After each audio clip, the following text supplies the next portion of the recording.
Hi, friends.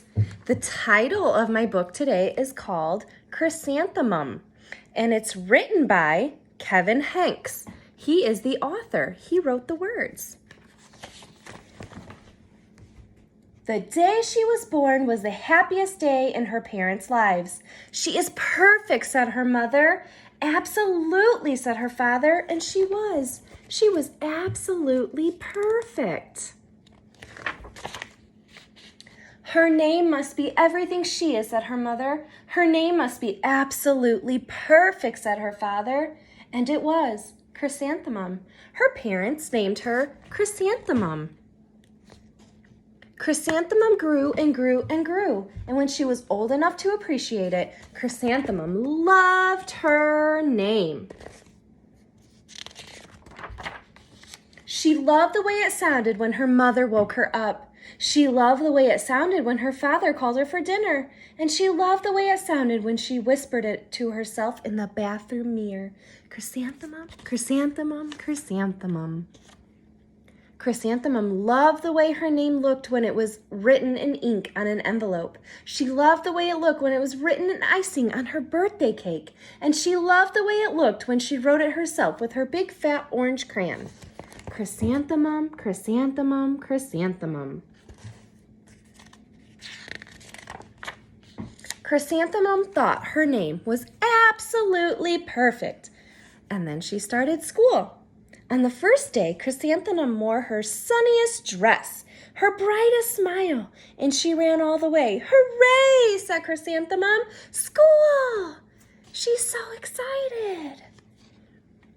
But when Miss Chud took roll call, everyone giggled upon hearing Chrysanthemum's name. They're all laughing. How do you think Chrysanthemum felt when the children giggled at hearing her name? How does she feel?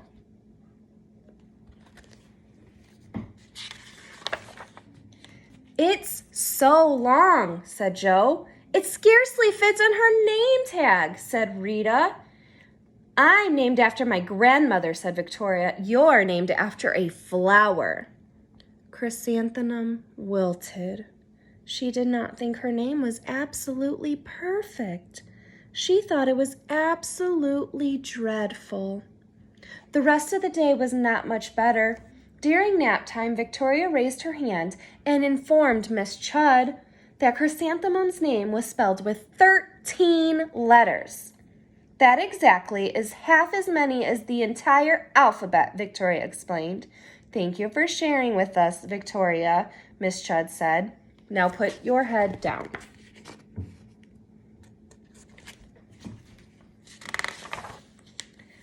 If I had a name like yours, I'd change it, Victoria said, as the students lined up to go home. I wish I could, Chrysanthemum thought miserably. Welcome home, said Mother. Welcome home, said Father. School is no place for me. My name is too long and it scarcely fits on a name tag, and I'm named after a flower. Oh, pish. Your name is beautiful, said Mother, and precious and priceless and fascinating, said Father. It's everything you are, said Mother. Absolutely perfect, said Father. Why did Chrysanthemum say that school was no place for her? Why would she say that? She was so happy to go to school, wasn't she? Chrysanthemum felt much better after her favorite dinner, macaroni and cheese with ketchup, and an evening filled with hugs and kisses. That night, Chrysanthemum dreamed her name was Jane. It was an extremely pleasant dream.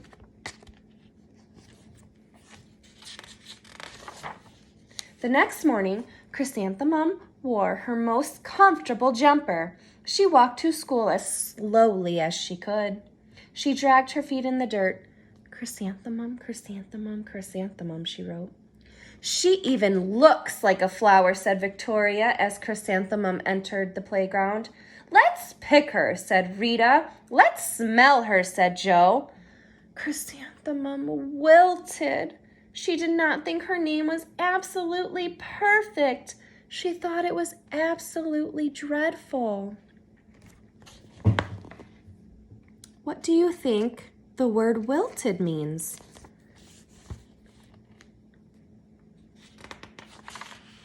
The rest of the day was not much better. During nap time, Victoria raised her hand and said, "A chrysanthemum is a flower. It lives in the garden with worms and other dirty things."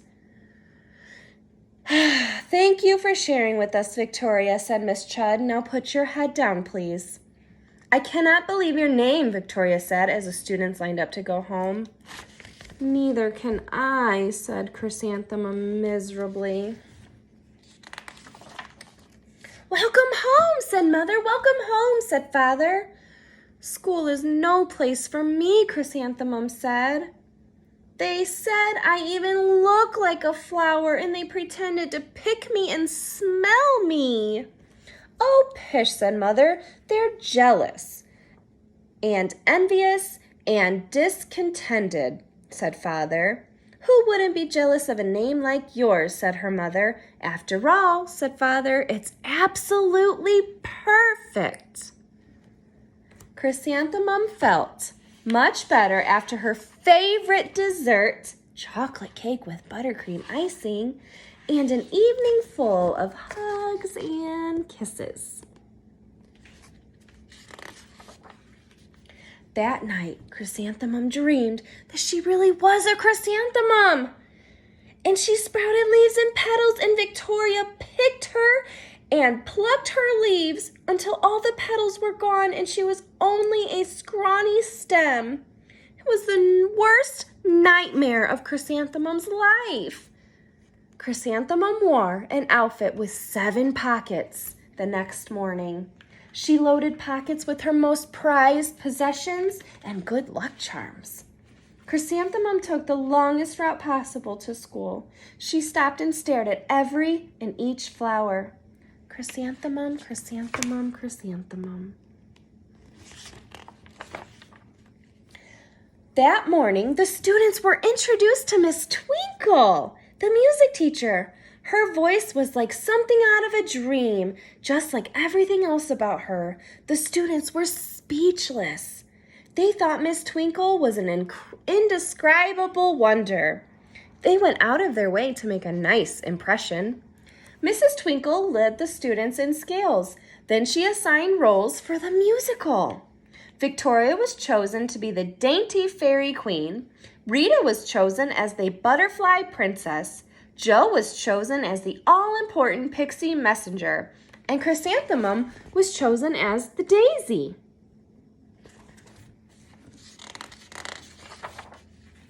Chrysanthemum's a daisy! Chrysanthemum's a daisy! Jo and Rita and Victoria chanted, thinking it was so funny. Chrysanthemum wilted. She did not think her name was absolutely perfect. She thought it was absolutely dreadful. "What's so humorous?" asked Miss Twinkle. Chrysanthemum was the answer. "Her name is so long," said Jo. "It scarcely fits on her name tag," Rita said, pointing. "I'm named after my grandmother," said Victoria. "She's named after a flower." "My name is long," said Miss Twinkle. "It is?" said Jo. "My name would scarcely fit on a name tag," said Miss Twinkle. "It would?" said Rita, pointing. "And," said Miss Twinkle, "I'm named after a flower, too." "You are?" said Victoria. "Yes," said Miss Twinkle. "My name is Delphinium. Delphinium Twinkle. And if my baby is a girl, I'm considering naming her Chrysanthemum. I think it's absolutely perfect." Chrysanthemum could barely believe her ears. She blushed, she gleamed, and she bloomed. Chrysanthemum, chrysanthemum, chrysanthemum. How do you think she's feeling now? Jo, Rita, and Victoria looked at Chrysanthemum longingly. Call me Marigold, said Joe. I'm Carnation, said Rita. My name is Lily of the Valley, said Victoria. Chrysanthemum did not think her name was absolutely perfect. She knew her name was absolutely perfect. The end.